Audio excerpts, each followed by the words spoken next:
Okay, so today we're going to do Welch plugs removal and replacement on HS Tillotson carburetor. These are the tools I typically use.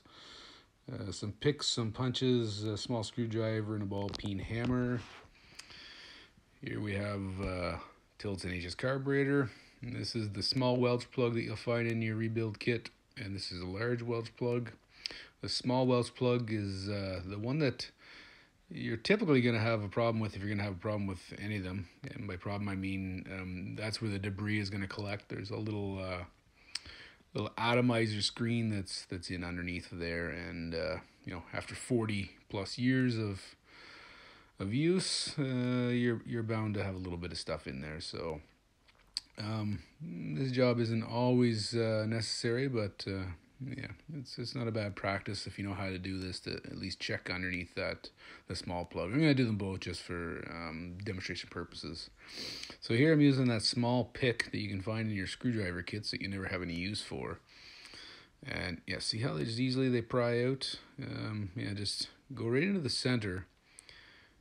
Stay away from the edge because there's a little lip there that you'll need to make sure you don't damage when you're putting the pick in.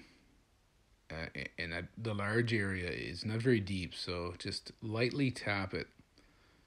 And the same with the small side. Just lightly tap. They're really soft, so really as soon as you start to distort it, they'll pop right out. You just use the pick more or less to help dig it out. And again, can't stress enough, stay in the center of the plug so as you don't damage the lip on the outside. If you damage that lip, you'll never get the new one sealed, or you'll have a hard time getting it sealed. So here it is. Try and flash a light on it. Probably going to be too much of a shine. You won't be able to see it. Yeah. Anyway, the large one there, you see 3 holes that passages that go down in. That's the idle speed circuit, and the small one is the high speed circuit. There's a nozzle, 3 nozzles in the large one, 1 nozzle in the high speed. And once you get the plugs out, the small hole here has a retaining ring that you'll find in your kit. Now, they're not in there very hard. You just need a pick or something similar to get it out, and then a pick again to get the old screen out. And this one actually did have some dirt and debris in there. There still would have been fuel able to flow through there, but there would have been some restrictions. So I'm glad I actually pulled this one out. Once you get them out, you can use some carburetor spray down into them thoroughly. You want to also have a peek into the throat of the carburetor as you're spraying down in, because those passages go directly into the throttle bore. I did that off screen, but you definitely want to put it flush into the hole and spray. Make sure that you're seeing spray come out through the holes in the throttle bore. This is the new screen. Comes in your kit. You'll find it in any good Tillotson RK23 HS kit. And they're exact same size as that small Welch plug cavity. Just easily work it in there.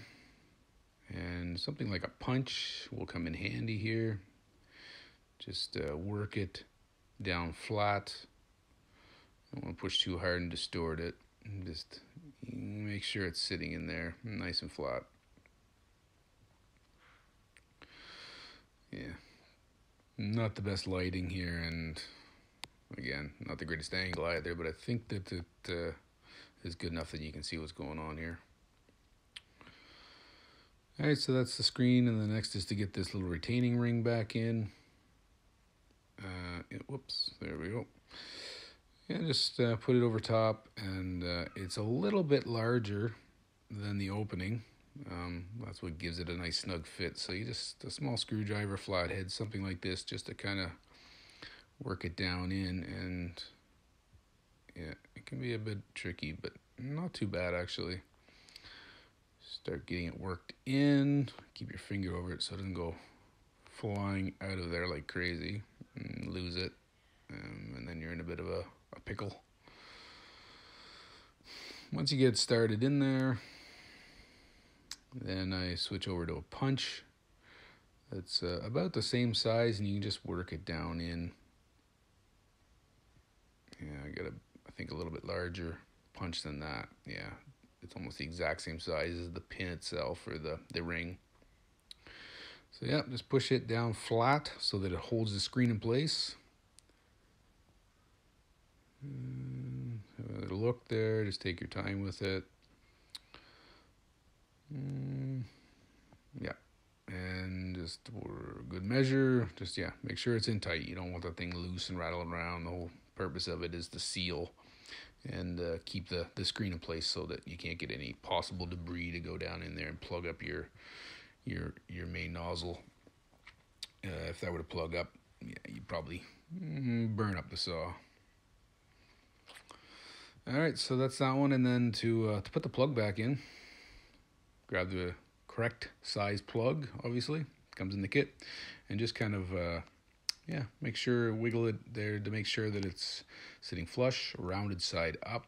And then what works really well is just the rounded side of the punch, the opposite side that you're usually hitting.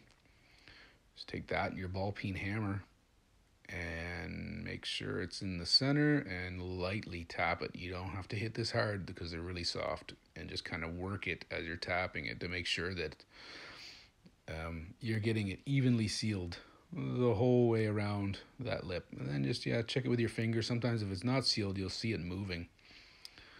And if it is, continue to tap a bit more. And like I said, you really don't have to hit hard. You don't want to hammer this thing down in. You're just trying to get a seal, and it doesn't take that much of a hit to do that.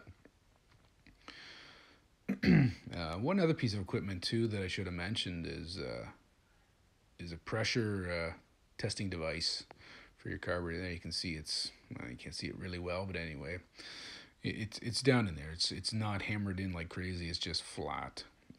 But yeah, pressure testing device to make sure that these things are sealed is highly recommended. I use a Mighty Vac, but there's other devices out there. And again, same thing for the large Welch plug, just a slightly different size punch there, the large size of it. Just ball peen hammer, lightly tap it, check it to make sure it's nice and flush, and looks good. That's it. Really simple job, really easy. Don't be okay, I guess we'll go back and tap it a bit more. Don't be afraid to try this. Like I said, I don't think out of all the times I've done this, I think I've only seen maybe 2 or 3 that it really was required. So there's a chance you could, not do this and still be fine. But anyhow, that's it. Thanks for watching. Hope this was helpful.